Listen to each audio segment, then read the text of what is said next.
Баршаңызға қайырлы күн, YouTube арнамның көрермендері. Бүгін өте нәзік сүтті қыз тортын дайындайтын боламыз.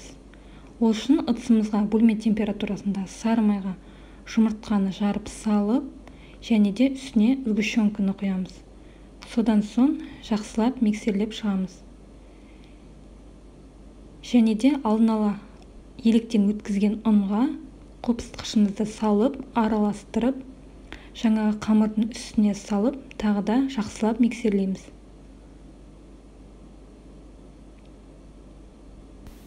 Міне қамырымыз ешқандай түйіршік қалмай, өте әдемі крем сияқты болып шықты.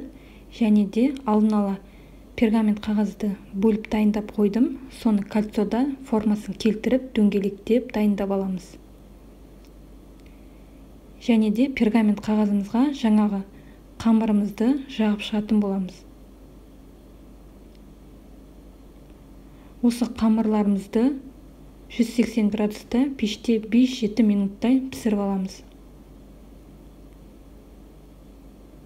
Келесі кезекте коржымызға крем дайындау үшін тоңазытқышта сақталған салқын күйінде сливкеге қант ұнтағын салып, жақсылап сәл қоюланғанша миксерлейміз. Және де үстіне сүзбелі ірімшікті салып, тағы да қоюланғанша миксерлейтін боламыз.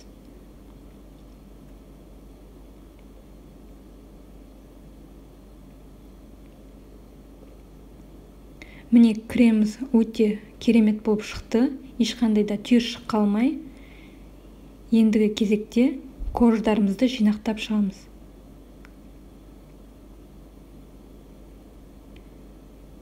Және де коржымыз сәл ылғалды болу үшін мен сироп дайындап алдым алдын ала. Сиропқа 1 стакан су және де 1 шай қасық қантымды салып дайындадым.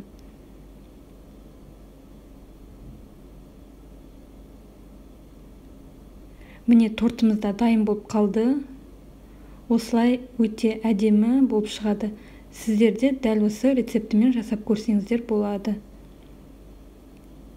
Өздеріңіздің қалауларыңызға қарай құлпынаймен немесе шоколадпен әдемілесеңіздер болады. Видеоны соңына дейін көріп шыққандарыңызға рахмет.